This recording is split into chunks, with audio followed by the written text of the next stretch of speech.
1982 was a big year for music. Michael Jackson released Thriller, Madonna released her first single, the new romantic movement was at its peak, Ozzy Osbourne bit ahead off the bat, and the synth-pop classic, The Human League's Don't You Want Me, stayed at the top of the Billboard charts for the summer. Consequently, it was a big year for synthesizers too. Roland released the Juno 6, and Fairlight released the second version of the CMI, paving the way for probably some of the most iconic sounds of the following decade.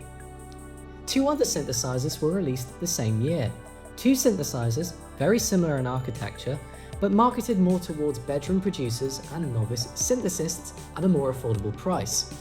These were the Roland SH-101 and the Yamaha CS-01. Both are battery-powered, analog, and feature a single oscillator, with additional accessories that allow you to play them upright. But that is about as far as the similarities go. The SH-101, with its additional extra features such as the sequencer, arpeggiator, and source mixer, cost £249, whereas the CS-01, what we're going to be talking about today, was £60 cheaper at £179, or approximately £680 in today's money. The CS-01 was part of Yamaha's Producer series, a line of products aimed at the bedroom producer, all wrapped around the MT44 4-track cassette recorder. These products included the MM30 mixer with built-in EQ and analog delay, the MA10 headphone amp to go along with your MH10 headphones, MR10 drum machine, and MS10 monitor speakers.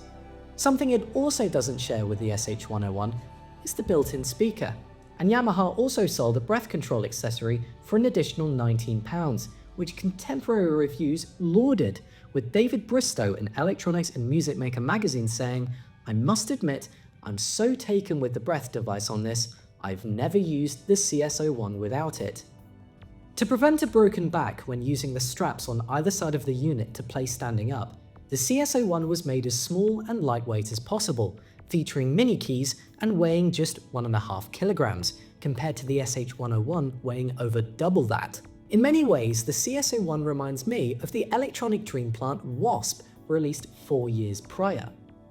That too was an affordable, monophonic, battery-powered synthesizer, though due to its unreliability through its touch-sensitive operation, general PCB design flaws, as well as creative difficulties between the company directors, by 1982, the Wasp and Electronic Dream Plant were no more. With the synthesizer Goliath and Japanese manufacturer powerhouse Yamaha at the helm, the CS-01 was far better built than the Wasp, and one in a long line of CS series synthesizers manufactured by Yamaha in the 1970s and 80s. Arguably the most sought after and well known of them all would be the CS-80, the 8-voice, 80-kilogram beast used by Tony Banks, Vangelis, Brian Eno, Paul McCartney, as well as the BBC Radiophonic Workshop.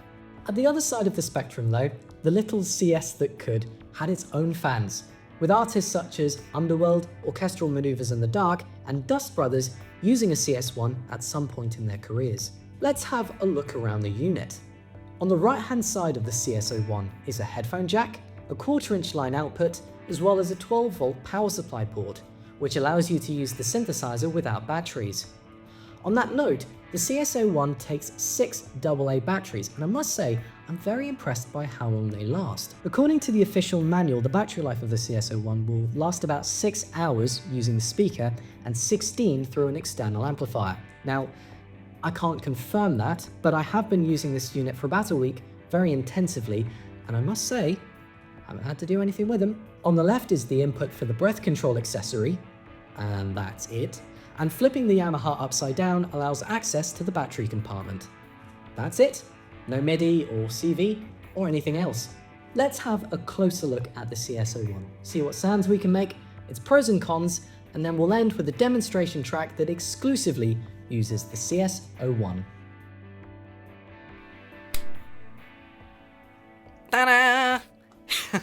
Here we are with the Yamaha CS-01, and it's quite interesting to see how dissimilar this is from the last video I made on the channel about the EMU Proteus, an early 90s, late 80s rompler, multi-timbral, polyphonic, loads of options, MIDI functionality, compared to this, early 80s budget synthesizer, single voice, monophonic, no CV or MIDI. It's just a bare bones synth. And it kind of makes my life a little bit easier doing this video because there's less to show.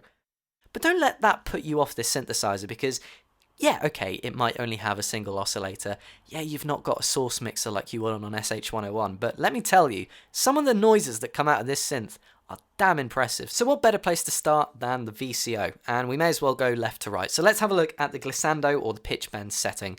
As you can see here, the majority of the settings on the CS-01 are faders, like this. And for glissando, we go from S to L, short to long. I've got a simple triangle wave here, no filtering or anything going on here, so we'll just do a simple C to C.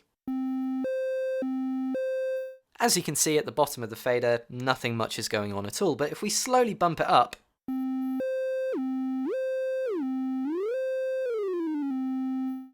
we have digital stepping, which makes sense because the CS-01 has a digitally controlled oscillator, but it does make me think of NES games, I must say, and it has quite a cool effect.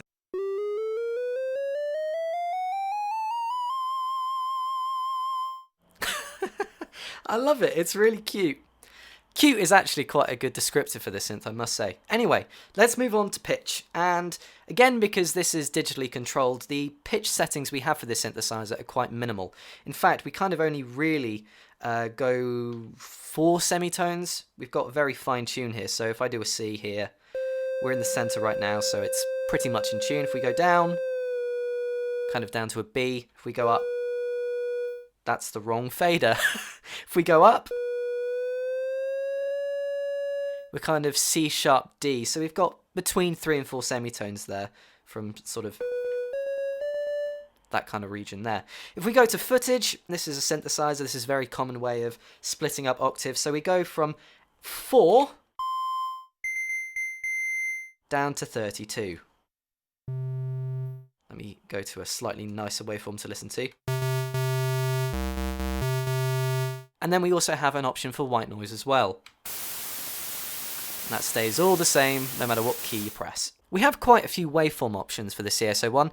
We have a simple triangle wave, we have a sawtooth wave, a square wave, another square wave, and lastly, pulse width modulation. And on top of that, we also have an ability to change the speed of the pulse width modulation to alter the kind of beating sound.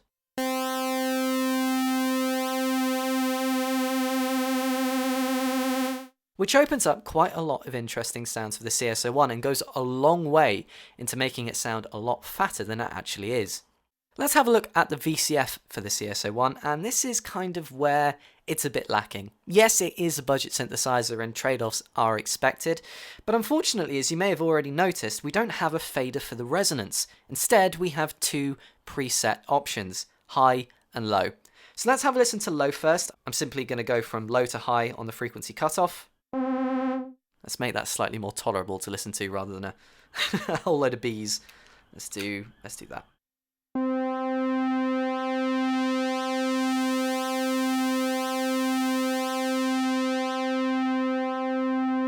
And now let's have a look at the high option.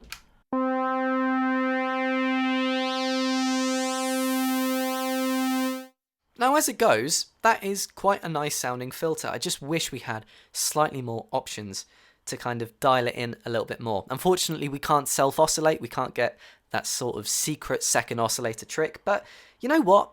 I don't mind it. The high resonance is enough for most things, especially if we kind of dial down the octave and do something like this.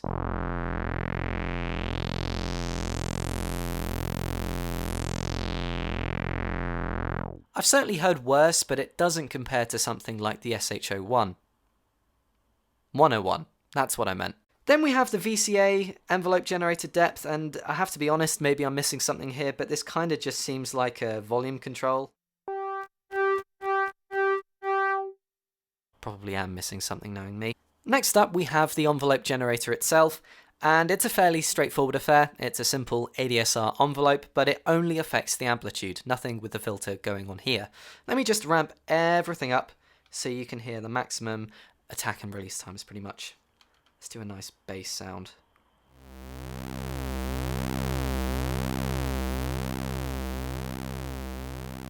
The release time is significantly longer than the attack, but it's quite a nice envelope. I think for this synthesizer, it being monophonic and the fact that unlike the SH-101 we don't really have sample and hold things, this is pretty much, I think, all you'd need. The last main section to look at on the CS-01 are the pitch bend and mod wheels, and we're now coming up to, unfortunately, probably my biggest bugbear of this synthesizer, and it's the pitch bend wheel.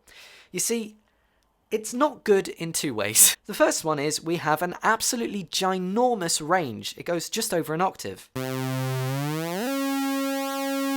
So doing anything kind of fine on here is almost impossible. And you may also notice that I can only pitch bend upwards, not downwards, which is really frustrating for me. Then we have the mod wheel, which is actually more impressive than I was expecting it to be. We are controlled by the LFO speed here, and we have options either to send it to the VCO or the VCF. So let's start with the VCO, let's get some vibrato going on. Let's turn the speed up a little bit.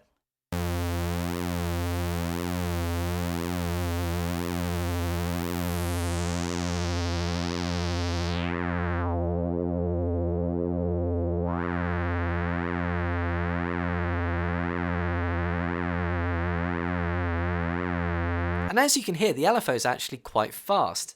Now if we go to the VCF, on the slowest setting,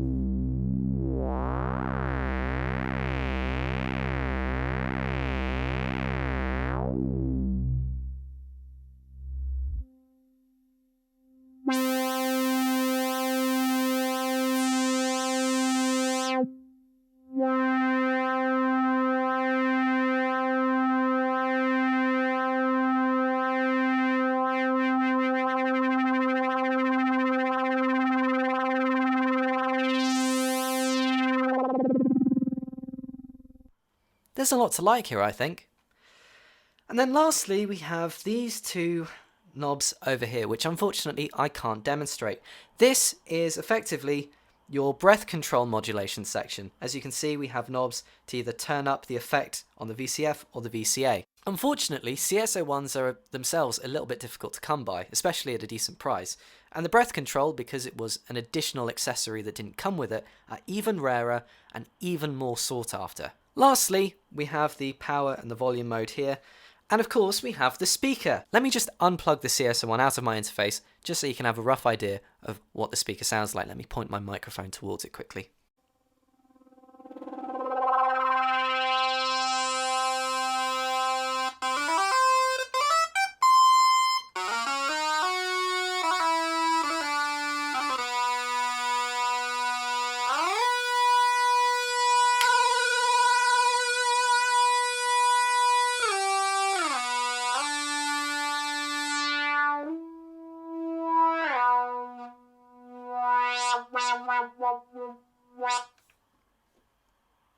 Well, I don't know about you, but I think it's about time for a demonstration track. Thanks for watching.